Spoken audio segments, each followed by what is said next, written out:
विस्तार न्यूज पर बहुत बड़ा खुलासा होने वाला है। खुलासा रेत माफियाओं को हिला देने वाला है। खुलासा बहुत बड़े भ्रष्टाचार से पर्दा उठाने वाला है। नमस्कार, मैं हूं ज्ञानेंद्र तिवारी और आप देख रहे हैं विस्तार न्यूज का खास शो सीधे मुद्दे की बात। सीधे मुद्दे की बात यानी 2 हफ्ते में 2 करोड़ से ज्यादा दर्शकों का प्यार।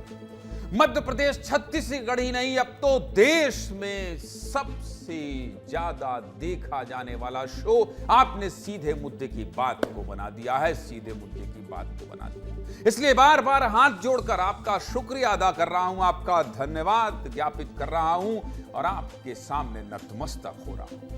इस तरह इस कदर आप प्यार दे रहे हैं कि भरोसा बढ़ रहा है, बहुत कुछ नया करने का हौसला बढ़ता जा रहा है। देश मध्य प्रदेश में चल रहे, आज बात किसकी करेंगे? देश मध्य प्रदेश छत्तीसगढ़ की तो बात करेंगे, लेकिन आज बात मध्य प्रदेश में चल रहे अवैध रेत खेल की करेंगे। अवैध रेत खेल की करेंगे। रेत सुनने में कितना छोटा शब्द है, सिर्फ 2 अक्षरों से मिलकर बना है। आम आदमी भी यही समझता है कि रेत ही तो है, इससे कितनी ही कमाई हो जाती हो, लेकिन इस 2 अक्षर के शब्द के सहारे मध्य प्रदेश के राजस्व को कितना चूना लगाया जा रहा है। किस तरह प्रतिबंध के बावजूद भी मध्य प्रदेश की नदियों को छन्नी किया जा रहा है। किस तरह से पूरे प्रदेश में रेत का अवैध कारोबार चल रहा है, आज ये सब आपको बताएं। कहां से रेत निकलती है, किस रास्ते से जाती है, कौन सा अधिकारी कितना पैसा खाता है, बिना अनुमति के कैसे रेत उत्खनन होता है, आज सब कुछ आपको बताएं। कैसे कोर्ट के आदेशों की धज्जियां उड़ाई जा रही, सुप्रीम कोर्ट की बात नहीं मानी जा रही, और कितने बड़े स्तर पर मध्य प्रदेश में रेत का अवैध कारोबार चल रहा है, उसका हर सबूत आज आप विस्तार न्यूज पर देखेंगे। आपने इससे पहले रेत के अवैध उत्खनन की कई कहानियां देखी हों, लेकिन मैं दावे के साथ कह सकता हूं कि जैसी रिपोर्ट विस्तार न्यूज आपको दिखाने वाला है, ऐसी रिपोर्ट ना आज तक आपने देखी होगी और ना किसी ने दिखाई होगी। मध्य प्रदेश में रेत के नाम पर कितना बड़ा गोरख धंधा चल रहा है, ये जानना चाहते हैं, सब कुछ समझना चाहते हैं, देखिए हमारी स्टोरी। मध्य प्रदेश को वन्य जीवों की धरती कहा जाता है। यहां आपको टाइगर भी मिल जाएंगे, घड़ियाल भी मिलेंगे और कछुए भी दिखेंगे, और इन्हीं वन्य जीवों का जीवन सुरक्षित रहे, इसके लिए मानसून के सीजन में एनजीटी ने नदियों से रेत निकालने पर रोक लगाई गई। अब ये एनजीटी क्या होता है, सबसे पहले आपको यही बता देता हूं। एनजीटी मतलब नेशनल ग्रीन ट्रिब्यूनल। एनजीटी एक तरह की कोर्ट होती है जो पर्यावरण से जुड़े मामलों का निपटारा करने के लिए बनाई गई। पर्यावरण को सुरक्षित रखना, प्रदूषण नियंत्रण में रखना, वन्य जीवों की सुरक्षा, प्राकृतिक संसाधनों से जुड़े मामलों की सुनवाई इस कोर्ट में होती है। अवैध रेत उत्खनन, नदियों का प्रदूषण, जंगलों की कटाई, ये सब एनजीटी के दायरे में आता है। 18 अक्टूबर 2010 को एनजीटी की स्थापना हुई। एनजीटी आप समझ गए। अब एनजीटी का आदेश है कि मानसून के सीजन में कोई भी कंपनी या ठेकेदार रेत का उत्खनन नहीं करेगा। क्या करेगा? रेत का उत्खनन नहीं करेगा। ध्यान से सुनिएगा। और 1 जुलाई से 30 सितंबर तक यह प्रतिबंध है। और ऐसा नहीं है कि इस साल एनजीटी ने प्रतिबंध लगाया है, हर साल ऐसा ही होता है। हर साल मानसून के सीजन में रेत खनन पर प्रतिबंध रहता है, लेकिन एनजीटी के इस आदेश का कितना पालन हो रहा है, आज उसके सबूत आपको दिखाओ। मध्य प्रदेश में कुल 55 जिले, जिसमें से 47 जिले ऐसे हैं जहां रेत उत्खनन होता है, यानी मध्य प्रदेश के लगभग हर जिले में नदियों से रेत निकाली जाती है। हम 47 जिलों की पड़ताल तो आपको नहीं दिखा सकते, लेकिन 4 जिलों की पड़ताल आज हम आपको दिखाएंगे। ये 4 तस्वीरें देखिए। हमारे सहयोगी अनमोल तिवारी भोपाल से सीहोर गए। सीहोर में नर्मदा नदी है जहां पर रेत की माइनिंग होती है। अनमोल ने सीहोर में नर्मदा नदी के किनारे जाकर एक रिपोर्ट तैयार की है।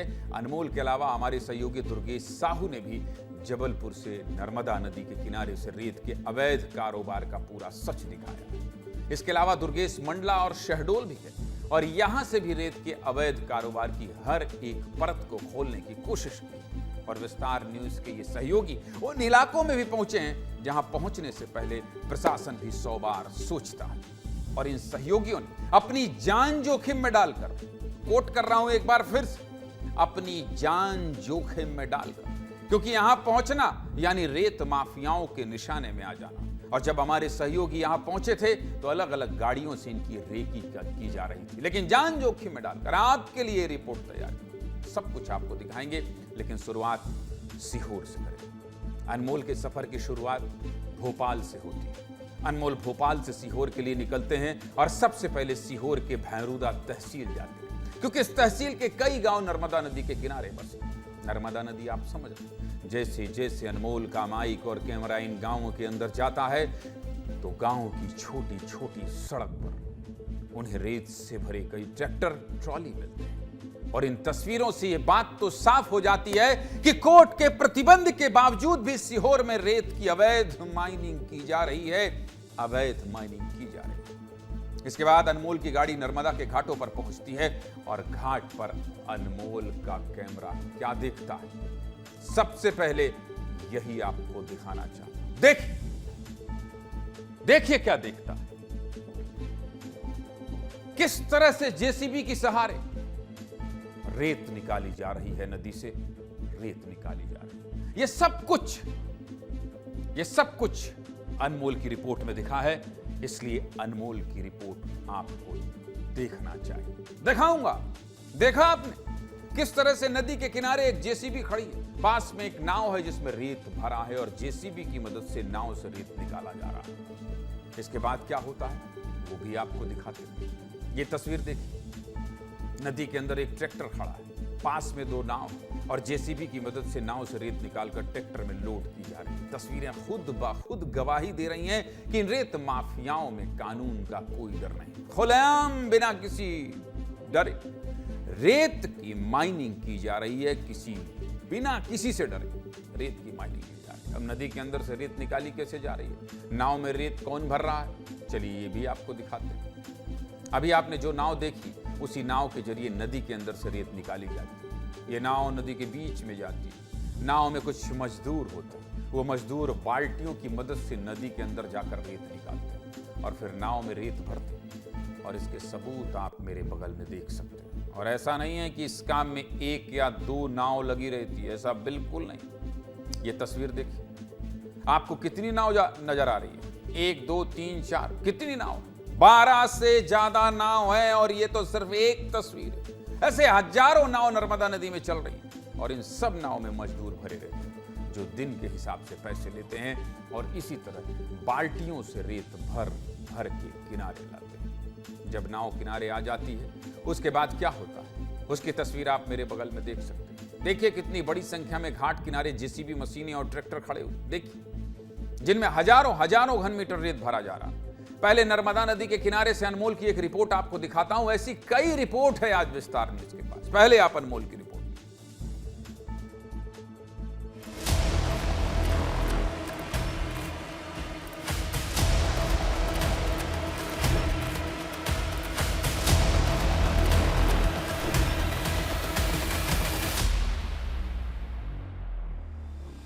इस वक्त हमारी मौजूदगी नर्मदा नदी के किनारे है और यहाँ पर बेतहाशा रेत उत्खनन का काला धंधा चल रहा है। आपको मैं तस्वीर दिखाता हूँ, देखिए मेरे ठीक सामने जो है इस वक्त रेत उत्खनन का काम चल रहा है।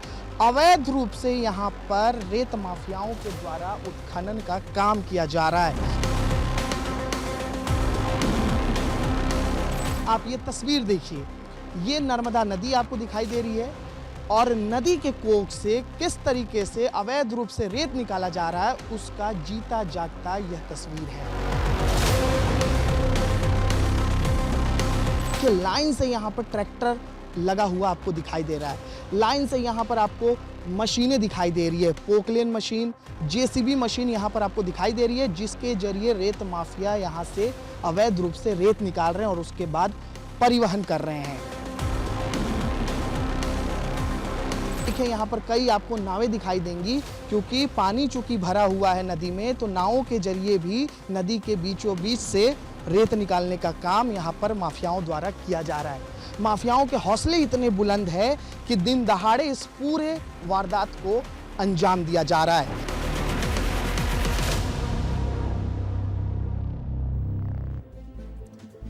विस्तार न्यूज की ये रिपोर्ट बताती है कि कैसे कोर्ट के आदेशों की धज्जियां उड़ाई जा रही हैं। एक एक सबूत हमारे सहयोगी अनमोल तिवारी ने आपके सामने रखा। अब आपको एक बात और बता देता हूं। मध्य प्रदेश रेत खनन, परिवहन, भंडारण और व्यापार नियम 2019 के अनुसार नर्मदा नदी में किसी भी मशीन से रेत निकालना पूरी तरह से बैन है, प्रतिबंधित है।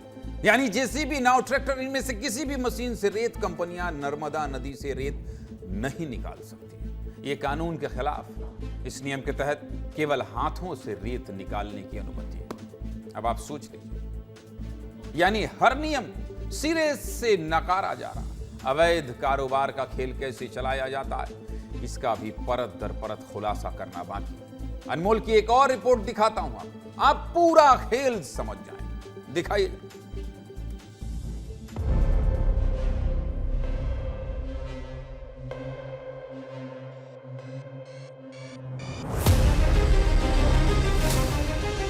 एनजीटी यानी कि नेशनल ग्रीन ट्रिब्यूनल की तरफ से जो है प्रतिबंध लगा कर रखा गया है। 26 जून से ही जो है रेत उत्खनन पर प्रतिबंध लगा दिया गया था, लेकिन अभी भी जुलाई के महीने में भी रेत उत्खनन का काम यहाँ पर जारी है। ये पूरा देखिए नर्मदा नदी का इलाका है। ये आप जहाँ तक आपकी नज़र जा पा रही होगी, ये पूरा नदी की चौड़ाई आप देखिए। इससे अंदाज़ा लगाइए कि यहाँ पर काफ़ी बड़ी संख्या में रेत दिखाई दे रहा है आपको। ये नदी में पानी है, कोई अंदाज़ा नहीं लगा सकता कि अभी भी रेत उत्खनन हो सकता है नदी से। कुछ लेबर लगाकर रेत को नदी से निकाला जा रहा है। बाल्टी के बाल्टी रेत जो है नदी से निकाले जा रहे हैं, फिर उसे नाव में जमा किया जाता है, फिर इसे किनारे पर लेकर आते हैं और किनारे पर लाने के बाद ट्रैक्टर, ट्रॉली और डंपर के जरिए इसे सप्लाई किया जाता है। अवैध रेत खनन का जो कारोबार है, ये आज और कल का नहीं, सालों से है। और इतना आसानी से ये खेल इसलिए चल रहा है क्योंकि इस पूरे सिंडिकेट में तमाम लोग इन्वॉल्व हैं। कैचमेंट एरिया जैसे में कितने बड़े बड़े रेत के पहाड़ आपको नज़र आ रहे हैं। क्या इनकी परमिशन ले ली गई है? और फिर इसके बाद सबसे बड़ा कमाई का जो जरिया जो है रेत की कंपनी के लिए, वह है रॉयल्टी में धांधली।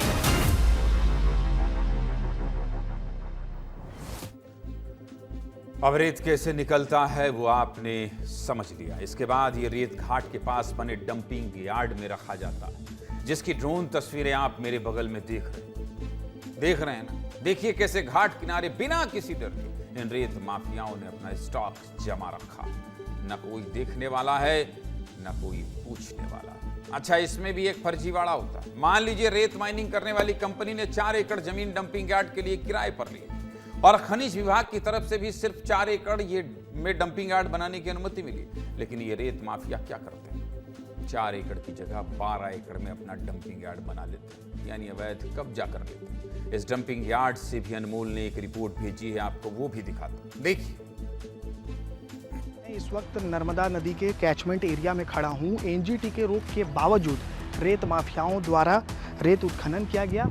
रेत उत्खनन करने के बाद नदी के किनारे जो कैचमेंट एरिया है वहाँ पर रेत को डंप किया गया है, जिसकी कोई भी परमिशन नहीं है। जबकि एनजीटी ने रेत उत्खनन पर अभी रोक लगा कर रखा है, लेकिन इसके बावजूद रेत माफियाओं के हौसले बुलंद हैं। नर्मदा नदी के सीने की छलनी करने के बाद आप ये तस्वीर देखिए। कैचमेंट एरिया में आपको ये रेत के पहाड़ दिख जाएंगे। मेरे चारों तरफ जो है रेत के पहाड़ ही पहाड़ नजर आ रहे हैं। गजब भ्रष्टाचार है भाई। पहले नाव, ट्रैक्टर, जेसीबी वाला भ्रष्टाचार, फिर आगे बढ़े तो डंपिंग यार्ड वाला भ्रष्टाचार। देखिए अभी आगे कहां कहां भ्रष्टाचार हो रहा है। चलिए अब इस डंपिंग यार्ड से ट्रैक्टर, हाईवा और ट्रक में भरकर रेत ले जाई जाती, ये तो आपने देख लिया। और एक महत्वपूर्ण बात और, जब रेत कंपनियां, ठेकेदार रेत माइनिंग या का लाइसेंस लेते हैं तो उसमें साफ साफ लिखा होता है कि उन्हें हर बार रॉयल्टी देनी। अब ये रॉयल्टी क्या होती है, जानना चाहते हैं? चलिए बताता हूं। देखिए जब किसी कंपनी को रेत माइनिंग का लाइसेंस मिलता है तो उसे 2 तरह के भुगतान करने पड़ते हैं। मतलब जब रेत का ठेका मिलता है तो लाइसेंस के पैसे देने पड़ते हैं, और लाइसेंस मिलने के बाद रेत की मात्रा के आधार पर रॉयल्टी देनी पड़ती है। रॉयल्टी मतलब रेत कंपनी सरकार को जो टैक्स देती है, रॉयल्टी कैसे दी जाती है? रॉयल्टी प्रति घन मीटर के हिसाब से देना होता है। इसका मतलब यह कि हर बार जब रेत निकाली जाती है तो उसका टैक्स सरकार को देना पड़ता है। लेकिन ये रेत माफिया कैसे सरकार को चूना लगा रहे हैं वो आपको दिखाते हैं। ये भी आपको दिखाता हूं। जो भी ट्रैक्टर या हाईवा इस डंप यार्ड से निकलता है उस पर नंबर प्लेट ही नहीं होती है भाई, यानी ना रहेगा पास ना बजेगी बांसुरी। जब नंबर प्लेट ही नहीं होगी तो टैक्स किससे वसूलेंगे? इतना ही नहीं, रॉयल्टी का जो चालान कटता भी है उस पर पैसा लिखा ही नहीं रहता। मतलब मजे की बात देखिए कि कितना टैक्स लिया जा रहा है वो चालान में लिखा ही नहीं। अब इससे ज्यादा आंखों में धूल झोंकने का काम और क्या होगा? मतलब रॉयल्टी वाला भ्रष्टाचार भी आपने देख लिया। इसलिए ये रेत कंपनियां सिर्फ एक स्तर पर फर्जीवाड़ा नहीं कर रही बल्कि हर स्तर पर भ्रष्टाचार। अब बिना नंबर प्लेट का ट्रैक्टर निकल रेत कंपनियों के चेक पॉइंट पर पहुंचता है। अब चेक पॉइंट पर क्या होता है वो भी आपको समझा देता हूं। मेरे बगल में आप जो तस्वीर देख रहे हैं वो भेरुधा तहसील से निकलने वाले वाहनों का चेक पॉइंट। अब चेक पॉइंट पर कंपनियां ओवरलोडिंग के नाम पर फर्जीवाड़ा करती हैं। हर ट्रैक्टर या हाईवा से कुछ रेत निकाल ली जाती है जिसे इनकी भाषा में कटिंग कहा जाता है और इस रेत को चेक पॉइंट पर ही डंप किया जाता है। अब होता क्या है, जो रेत ओवरलोडिंग के नाम पर निकाली जाती है उसे अवैध तरीके से बाजारों में बेच दिया जाता है। ना उसकी रॉयल्टी लगती है और ना उसका कोई हिसाब होता है। चेक पॉइंट पर क्या होता है अनमोल ये भी दिखा रहे हैं और आपको समझाने की कोशिश कर रहे हैं। अनमोल की एक रिपोर्ट और दिखाता हूं, देखिए।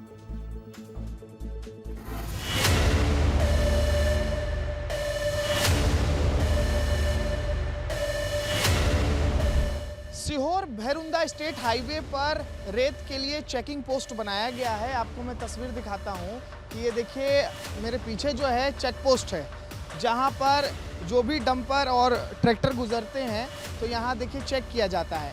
चेक के नाम पर देखिए यहाँ पर अवैध रूप से रेतों का भंडारण होता है और फिर उसका परिवहन कर दिया जाता है।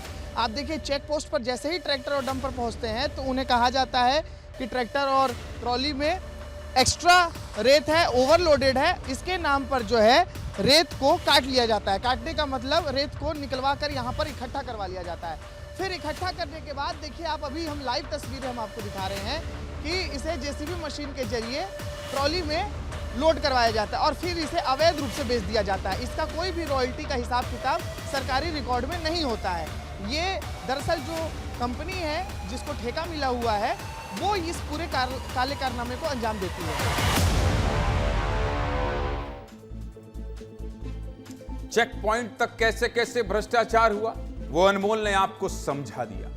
इसके बाद ये ट्रैक्टर चेक पॉइंट से निकलकर आगे बढ़ता है। जैसे ही ट्रैक्टर आगे जाता है तो अनमोल तिवारी भी उनका पीछा करने लगते हैं। उसके बाद अनमोल ट्रैक्टर को रोककर उसके ड्राइवर से बातचीत करते हैं। इस बातचीत में कितने बड़े बड़े खुलासे हुए जानना चाहते हैं, देखना चाहते हैं, सबूत देखना चाहते हैं? अनमोल दिखा रहे हैं, सुनिए खुद ड्राइवर की जुबान। ये कि आप लोग कितना माल उठाते हैं? हम लाते हैं 270 फीट माल। 270? हाँ, वहाँ से नर्मदा मैया से। नर्मदा जी से? हाँ। और ये जब चेक पोस्ट होता है जो कंपनी का, फिर वहाँ क्या बोलते हैं? वहाँ बोलते हैं कि माल ओवर है, काट दो। हम काट देते हैं। कितना कटता है? ये कटता है 220-230 फुट काट देते हैं। उस माल का वो क्या करते हैं? बेच देते हैं। तो ये मतलब अवैध हुआ ना? कंपनी वालों के, कंपनी को भी जाता है पैसा, वो भी बांट लेते हैं, थोड़ा आता है उनका पैसा। वो जो ग्राहक है जो मंगा रहा है रेत उसको तो कम पड़ता होगा? हाँ, कम पड़ता है। वो बोलते हैं माल कम आ रिया है। कभी बोल देते हैं कि यार तुम्हें ट्राली नहीं चाहिए, हमको दूसरी चाहिए, उसमें ज़्यादा माल आता है। अभी एक ट्रैक्टर का कितना दाम है? एक ट्रैक्टर का यही है 16-17 हज़ार रुपये मिलते हैं हमको। 16-17 हज़ार? हाँ। कितने फुट के लिए?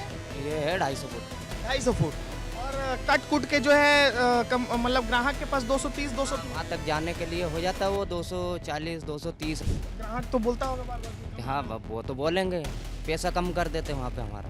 पैसा कम कर देते हैं? आटा जल जाता है उसमें। अभी तो मना है, रेत पर रोक है, तो रेत कहाँ से ला रहे हो? रेत ला रहे हैं हम नर्मदा मैया से। अभी तो मना है। कौन? स्टॉक है ना, उसमें से ला रहे हैं। स्टॉक है? हाँ। अच्छा ये बताओ कि रेत का उत्खनन भी हो रहा है अभी तो अवैध रूप से? हाँ हो रहा होगा सर, ये तो जानकारी नहीं है, पर ये है कि जो स्टॉक रहता है ना उसमें से भर के लाते हैं हम तो। अच्छा, मैं बहुत से देख रहा हूँ ट्रैक्टर जिसमें नंबर नहीं है, क्यों नंबर नहीं रहता?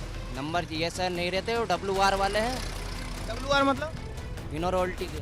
बिना रॉयल्टी के हैं, हाँ इसलिए नंबर रॉयल्टी के। आप में तो नंबर है, हाँ नंबर, ये नंबर क्यों नहीं रखते? ये जानकारी। रॉयल्टी चुरानी, रॉयल्टी सरकार को जो है जो टैक्स जाता है वो ना जाए। हाँ।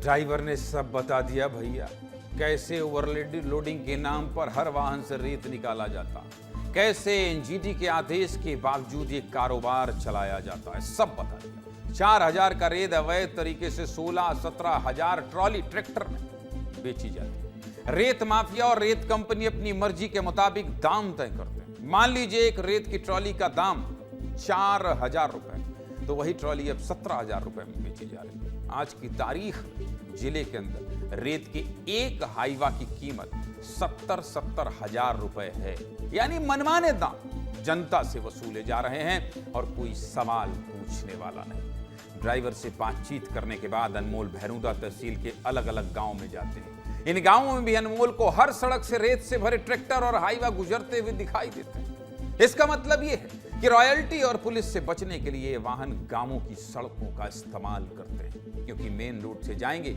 तो धरा लिए जाएंगे, यानी पकड़ लिए जाएंगे। अब भाई गांव की सड़कें छोटी होती हैं, ज्यादा भारी वाहन इन सड़कों से गुजरते हैं तो ये टूट जाएंगे, और ऐसा ही कुछ इन गांवों में होता है। गांव के लोग कितने परेशान हैं ये भी सुन लीजिए।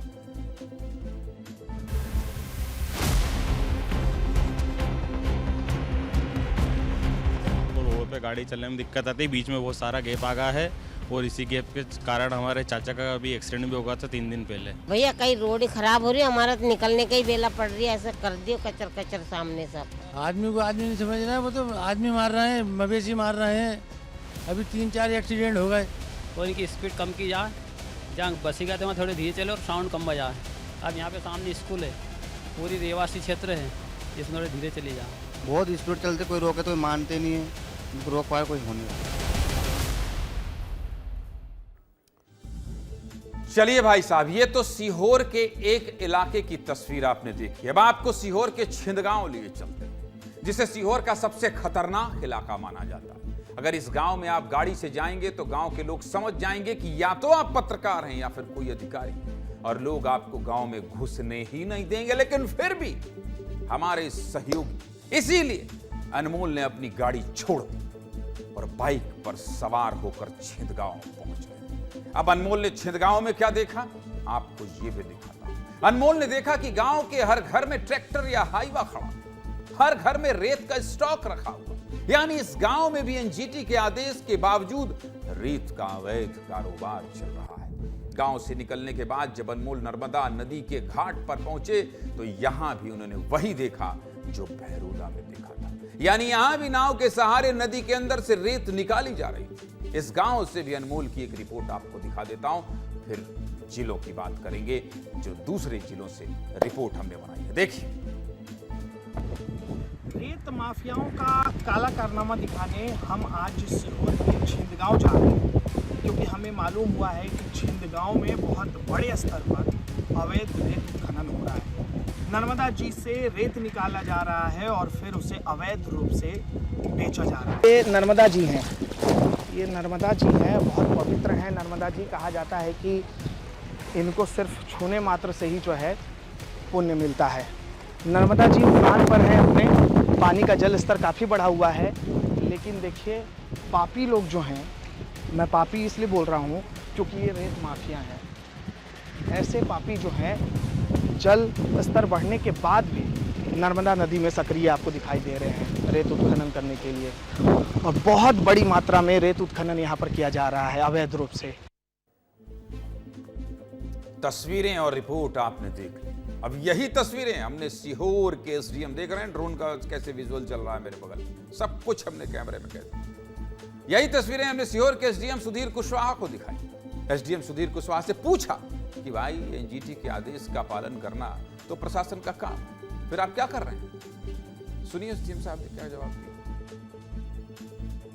ये अवैध उत्खनन की शिकायतें प्राप्त होती हैं और हमारे संज्ञान में भी है, तो समय समय पर हम लोग इस पर कार्रवाई करते हैं। विरोध तो होता है और विरोध के बाद भी हम लोग कार्रवाई करते हैं और ये निरंतर जारी रहेगी। यदा कदा कभी कभार आती रहती है शिकायतें भी, शिकायतें तो नहीं मगर हम 100 मिनट कार्रवाई करते रहते हैं ज़्यादा। अभी तो सिर्फ एक जिले में चल रहे खेल के बारे में आपको बताया है, अब आपको जबलपुर लेकर चलता हूं। जबलपुर से भी नर्मदा नदी होकर गुजरती और यहां भी नर्मदा मैया के किनारे बड़े बड़े घाट बने हुए हैं। देखिए, जबलपुर में नदी का बहुत बड़ा हिस्सा ऐसा है जो जंगलों के बीच में, और इन्हीं जंगलों से ये रेत माफिया अपना काला कारोबार चलाते हैं। इन्हीं जंगलों के पास जब हमारे सहयोगी दुर्गेश साहू पहुंचे तो वो समझ गए कि रेत माफियाओं के काले कारनामे दिखाने हैं तो छिपकर इन जंगलों के बीच से जाना होगा। और जैसे जैसे दुर्गेश आगे बढ़ रहे थे तो यहां भी उन्हें नदी के किनारे नाव में रेत भरी हुई दिखाई देती। यानी रेत माफियाओं ने इसी तरीके से पूरे प्रदेश में अपना कारोबार चलाया हुआ। हर जगह इसी तरह नाव और गांव के मजदूरों के जरिए रेत निकाली जा रही है। इसके बाद दुर्गेश जंगल के और अंदर जाते हैं और जब वो अंदर पहुंचते हैं तो उन्हें पत्थरों की एक सड़क दिखाई देती जो जंगलों के पेड़ काटकर बनाई गई थी। यानी जंगल के बीच से एक ऐसा रास्ता बनाया गया था जिससे रेत से भरे वाहनों को आने जाने में कोई मुश्किल ना हो। पहले दुर्गेश की जंगल के अंदर से और नर्मदा नदी के चरघाट से एक रिपोर्ट आपको दिखाता हूं, फिर आगे की बात करें। देखिए दुर्गेश,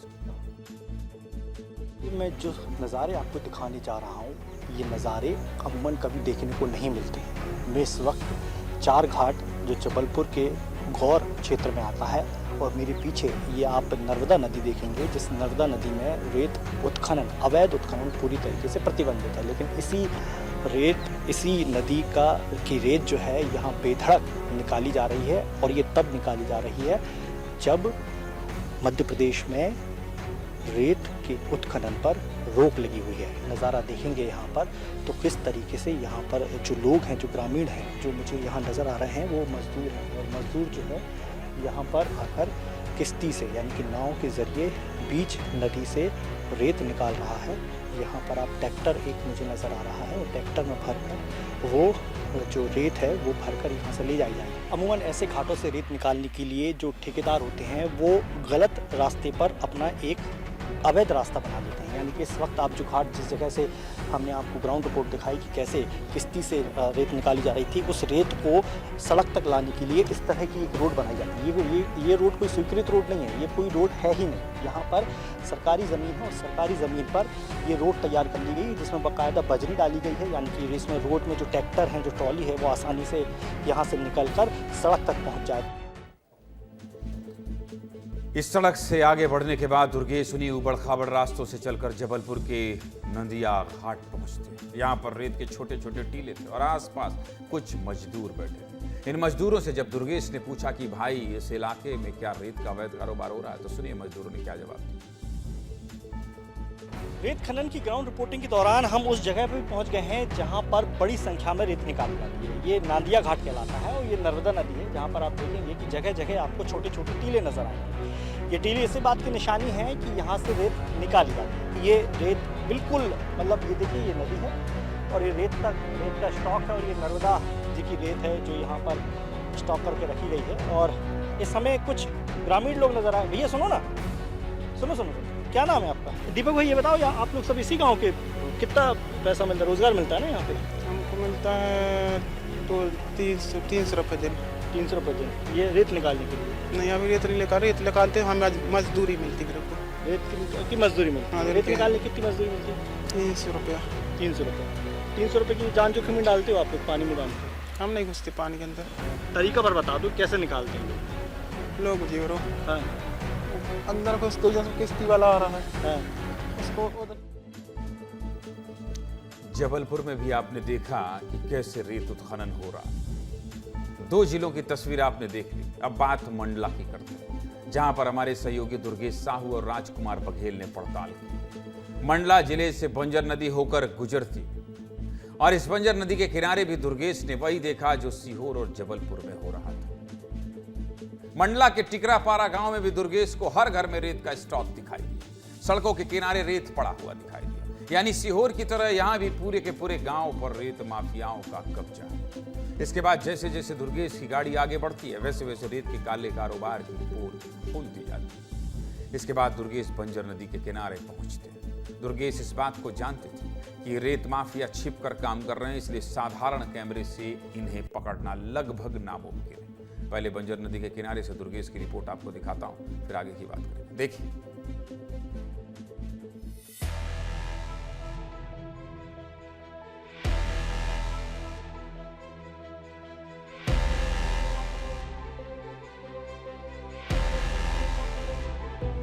अवैध रेत का ये कारोबार किसी एक जिले तक सीमित नहीं है, इसलिए हमारी मैदानी पड़ताल जबलपुर से निकलकर मंडला तक आ गई। मंडला की टिकरपारा क्षेत्र की बंजर नदी है जो ठीक मेरे पीछे नजर आ रही है, और इस बंजर नदी में मुझे अवैध रेत उत्खनन साफ नजर आया। इस टिकरपारा के हर घर के सामने मुझे रेत का अवैध स्टॉक नजर आया। ट्रैक्टर, ट्रॉली और डंपर नजर आए। इशारा साफ था कि इस मौसम में भी बंजर नदी को खंगाला जा रहा है, रेत को बाहर निकाला जा रहा है। नदियों की उन जगहों पर रेत निकालते हैं जहां अमूमन किसी की नजर नहीं पहुंच पाती। शायद हमारा कैमरा भी वहां तक ना पहुंच पाए। इसलिए अब हम आपको ड्रोन की नजर से दिखाएंगे कि कैसे बंजर नदी पर रेत का अवैध कारोबार करने वाले कारोबार कर रहे हैं। और ये देखिए, अब हमारा ड्रोन उन जगहों पर जाकर उन तस्वीरों को कैद करेगा। तो ये तस्वीरें मैं आपको दिखाऊंगा कि कैसे यहाँ से रेत जो ट्रॉली के द्वारा, और यहाँ पर जो देख पा रहा हूँ, आप स्पष्ट तौर पर देखेंगे कि नदी से सिर्फ 25 से 30 मीटर की दूरी पर ये ट्रॉली, ट्रैक्टर यहाँ पर खड़े हुए हैं, जहाँ से मजदूर ट्रॉली में रेत भर रहे हैं। अब जैसे ही ड्रोन कैमरा हवा में गया तो रेत माफियाओं का हर एक राज सामने आ गया। तस्वीरें आपको दिखाते हैं। ये देखिए किस तरह बंजर नदी के किनारे ट्रैक्टर के जरिए रेत इकट्ठा की जा रही है। नदी से करीब 50 मीटर दूर रेत का स्टॉक यार्ड बनाया गया।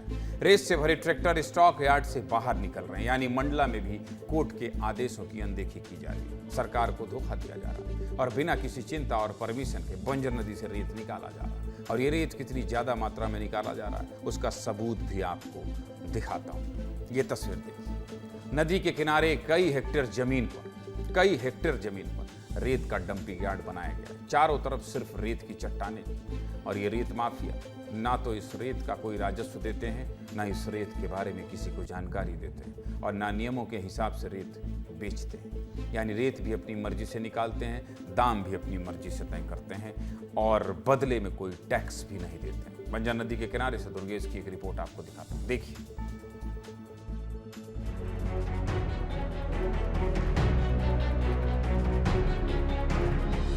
इस वक्त मैं मंडला जिले के बंजर नदी के एक घाट पर मौजूद हूँ। इस घाट में मुझे चारों तरफ इतनी फाइन रेत नज़र आ रही है, जो रेत सबसे बेहतर मानी जाती है।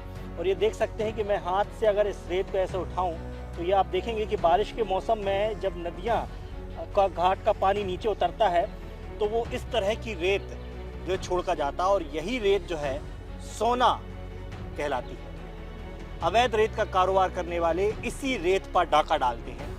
प्रशासन के नाक के नीचे जो है नदी के अंदर पोकलेन और जेसीबी लगाकर जो है रेत का उत्खनन किया जाता है। फिलहाल अभी बरसात के समय भले ही कहा जाए कि रेत बंद है या प्रतिबंध है, लेकिन इसके बावजूद भी जो पहले से डंप किए जो रेत है वो उनको उठाकर और दुगने तिगनों दाम में बेचा जाता है। डंप किया हुआ जो रेत है आज के समय में 5500-6000 तक का रेत मिलता है। नेचर से छेड़छाड़ कर रहे हैं। दूसरा नुकसान तो जो रेवेन्यू का है वो तो है ही है, क्योंकि मध्य प्रदेश सरकार को वो रेवेन्यू मिल तो जरूर रही है, लेकिन उस रेवेन्यू के आड़ में जो इलीगल माइंस हो रहे हैं वो आर्थिक रूप से भी मध्य प्रदेश सरकार का और प्रदेश का शोषण कर रहे हैं, और नेचुरल रूप से नदियों का इकोसिस्टम का जो शोषण कर रहे हैं, उससे दोहरी मार मेरी ख्याल से व्यवस्था को पड़ रही है।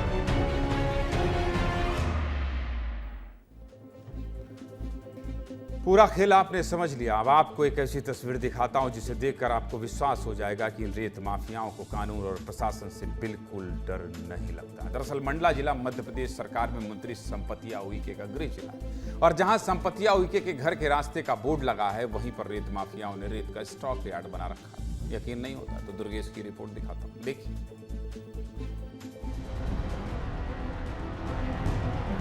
एक कहावत है कि दिया तले अंधेरा, और ये कहावत मंडला के टिकरवारा क्षेत्र में बिल्कुल सटीक साबित होती है। इस बोर्ड के पास मैं खड़ा हूँ, ये बोर्ड किसी सामान्य आदमी या किसी सामान्य जनप्रतिनिधि का नहीं है।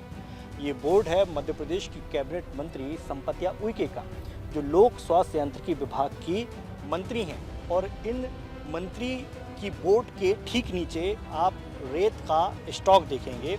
ये रेत का स्टॉक कब का है, कैसा है, ये सवाल कायम है, लेकिन इतना तो तय है कि यहाँ पर रेत का अवैध स्टॉक किया गया है। बड़ी ताजुब और हैरान करने वाली है तस्वीर यही है कि संपतिया उइके के घर के ठीक सामने उनके बोर्ड के नीचे ही रेत का अवैध स्टॉक है। हालांकि जब हमने जानकारी जुटाई तो फिलहाल संपतिया उइके जी अपने घर पर नहीं है, उनके बाकी सदस्य मौजूद हैं जिनसे बात करना फिलहाल हमने उचित नहीं समझा है।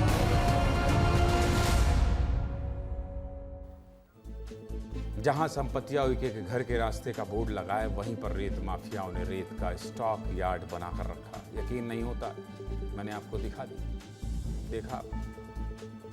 दुर्गेश की रिपोर्ट आपको दिखा दी। देखिए, इतनी सारी तस्वीरें देखने के बाद ये तो साफ है कि रेत माफिया हजारों करोड़ों का कारोबार कर रहे हैं। यानी रेत माफिया मौज में है और आसपास जनता सजा भुगत रही है। जिस सड़क से रेत के ट्रैक्टर और हाईवे गुजरते हैं उन सड़कों का कितना बुरा हाल है वो भी आपको दिखा देते हैं, देखिए।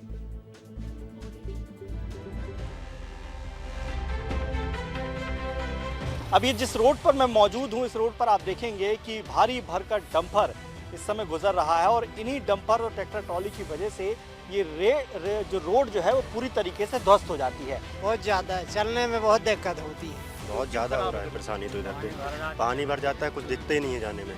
रात को आओ तो समझ में नहीं आता है कैसे जाएं इधर। तो गड्ढा गुड्ढी पानी भर जाता है तो और टूटने लगता है रोड।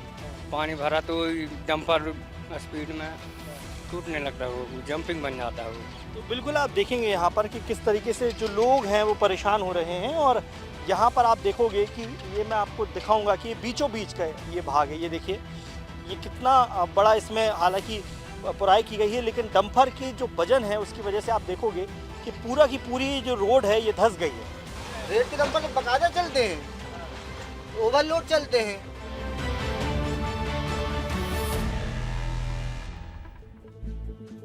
जब रेत माफियाओं की दादागिरी और गांव वालों की परेशानी हमारे सहयोगी दुर्गेश साहू ने मंडला के खनिज अधिकारी हितेश बिसेन को बताई और उनसे सवाल पूछा कि भाई आपकी नाक के नीचे ये सब क्या हो रहा। तो सुनिए उन्होंने क्या कमाल का जवाब दिया, सुनिए। जहाँ जहाँ पर अवैध खनन की सूचना प्राप्त होती है हम उस पर तत्परता से कार्रवाई करते हैं। हमने विगत वित्तीय वर्ष में भी लगभग 200 के आसपास प्रकरण अवैध खनन के और परिवहन के दर्ज किए हैं। इस वित्तीय वर्ष में भी हमने लगभग 50 से अधिक प्रकरण अवैध खनन परिवहन के दर्ज किए हैं और सभी में हमने जुर्माना वसूल किया गया है। तो ऐसा है हितेश बिसेन साहब, कोई बोले या ना बोले हम बोल देते हैं कि आपके दावे और ये बातें झूठी और खोखली। अरे भाई, आप कह रहे हैं कार्रवाई कर रहे हैं, प्रतिबंध लगाया हुआ। कैसा प्रतिबंध? जहाँ खुलेआम सड़कों पर रेत के ट्रैक्टर घूम रहे हैं, मंत्री के घर के बोर्ड के नीचे रेत का स्टॉक यार्ड बना हुआ है और आप कह रहे हैं कि हम कार्रवाई कर रहे हैं। अरे भाई, ये कैसी कार्रवाई जो दिखाई ही नहीं देती? मंडला देख लिया आप, जबलपुर देख लिया आप, सीहोर देख लिया आप। सीहोर, जबलपुर और मंडला के बाद बात अब शहडोल की करते हैं। शहडोल से कुनुक नदी होकर गुजरती है, आगे जाकर ये कुनुक नदी सोन नदी में मिल जाती है और आगे उत्तर प्रदेश और बिहार तक जाती है। और इस कुनुक नदी का रेत बहुत अच्छी क्वालिटी का माना जाता है। इस नदी के रेत का इस्तेमाल कंक्रीट, प्लास्टर और निर्माण कार्य के लिए किया जाता है और मध्य प्रदेश से लेकर उत्तर प्रदेश की मंडियों में इस रेत की बहुत डिमांड है। अब डिमांड ज़्यादा है तो रेट भी ज़्यादा हो और इसी वजह से यहाँ पर भी अवैध रेत उत्खनन किया जाता है। जब हमारे सहयोगी दुर्गेश साहू कुनुक नदी के किनारे जैतपुर इलाके में पहुंचे तो यहाँ भी वही नज़ारा था जो बाकी जिलों में हमने देखा। यहाँ भी घरों के बाहर रेत का अवैध स्टॉक था, भरपूर मात्रा में रेत का भंडारण किया गया था। और हैरानी की बात जानते हैं क्या? हैरानी की बात यह कि शहडोल में रेत निकाल ही नहीं सकते। शहडोल में पिछले 1 साल से रेत का ठेका ही नहीं दिया गया, यानी मानसून का सीजन हो या ना हो, शहडोल में रेत निकालना पूरी तरह प्रतिबंधित है। अब अगर ठेका ही नहीं है तो फिर लोगों के बाहर ये रेत कहां से आया? इसका मतलब यही है कि यहां भी रेत की अवैध माइनिंग चल रही है। गांव से आगे बढ़कर जब हमारे सहयोगी दुर्गेश साहू और कैलाश लालवानी कुनूक नदी के किनारे पहुंचे और आसपास की गलियों में घूमे तो उनके कैमरे ने क्या देखा वो आपको इस रिपोर्ट में दिखा देता हूं। देखिए, ये कुनुक नदी है और कुनुक नदी के चारों तरफ आप जब नजर दौड़ाएंगे तो इस जगह पर भरपूर रेत का भंडार देखने को मिलेगा। ये जो निशान है ये ट्रैक्टर के निशान है और ये बिल्कुल पुराने नहीं है, यानी कि मैं कह सकता हूँ कि ज़्यादा से ज़्यादा 1 घंटे पहले ही यहाँ पर बड़ी संख्या में जेसीबी ट्रैक्टर ट्रॉली यहाँ पर रखी गई थी। ये देख सकते हैं आप, ये पूरे जो निशान है वो ये गवाही दे रहे हैं। शहडोल में बीते 1 साल से आपको बता दें कि रेत खनन का ठेका नहीं हुआ है और यहाँ पर लगातार पूरे साल जो है रेत की सप्लाई आपूर्ति चाहे सरकारी करेंगे चाहे निजी व्यवसायों में जो भी निर्माण हो रहे हैं हर जगह अवैध रेत ही बिकी है। इसकी उत्तर प्रदेश के मंडियों में काफ़ी मांग है। यहाँ से रेत जो है ये आगे सोन से जाकर इलाहाबाद और बनारस के साथ ही ये मिर्ज़ापुर तक की मंडियों में जाती है। सामने से देखेंगे इसमें चमक टाइप की रही, जैसे इसमें सोने के या कांच के कोई कण मिले हुए हों। इस रेत की काफ़ी मांग है उत्तर प्रदेश की मंडी में। और जब शहडोल में भी रेत का टेंडर नहीं हुआ है, यानी कि जितनी भी रेत यहाँ से निकाली जा रही है या बाजार में बिक रही है या निर्माण कार्यों में इस्तेमाल हो रही है, वो पूरी की पूरी रेत जो है वो अवैध है और उसका सरकार को करोड़ों रुपए का चूना अब तक लग चुका है। अब 1 साल से ठेका ही नहीं मिला तो फिर ये स्टॉक यार्ड और रेत पर ट्रैक्टर के निशान कहां से आए? यही सवाल हमारे मन में था और जब ये सवाल हमने शहडोल के खनिज अधिकारी राहुल शांडिल से पूछा तो खनिज अधिकारी ने कहा कि हम लगातार अवैध रेत पर निगरानी कर रहे हैं। लेकिन अधिकारी साहब, आपकी निगरानी का असर कितना ज्यादा है वो हम दिखा चुके। सुनिए सरकारी अधिकारी का बिल्कुल तथ्यहीन बयान। समय में हम लोगों के द्वारा खनिज रेत के अवैध उत्खनन, परिवहन तथा भंडारण में सतत रूप से कार्रवाइयाँ की जा रही हैं। इसके लिए हम लोग राजस्व विभाग और पुलिस बल का भी सहयोग लेते हैं। अभी वर्तमान में नदियों में पानी आ जाने से शिकायतें नहीं आ रही हैं और शिकायत अगर आती हैं तो हम लोगों द्वारा कार्रवाई की जाती है। रोकिए भाई रेत का ये काला कारोबार, आप लोगों की ही जिम्मेदारी है। इन रेत माफियाओं के गोरख धंधे से सरकारी राजस्व को कितना नुकसान हो रहा है जानते हैं। सूत्रों की माने तो पिछले साल की तुलना में अधिकांश खदानों में सरकारी राजस्व में करीब 30 से 40% की गिरावट आई। इसका मतलब यह है कि रेत माफिया भरपूर चोरी कर रहे हैं, जिससे सरकारी खजाने को भारी नुकसान पहुंच रहा है। और ये रेत माफिया सिर्फ एनजीटी के आदेशों का उल्लंघन नहीं कर रहे हैं, बल्कि सुप्रीम कोर्ट के आदेशों को भी नजरअंदाज किया जा रहा है। वो कैसे? चलिए ये भी आपको बता देता हूं। देखिए, साल 2026 में चंबल इलाके में अवैध रेत की माइनिंग को लेकर सुप्रीम कोर्ट ने स्वतः संज्ञान लिया था। वहां देखा था आपने सुरक्षा बल लगे। 2 अप्रैल 2026 को सुप्रीम कोर्ट ने रेत माफिया को आधुनिक डाकू करार दिया।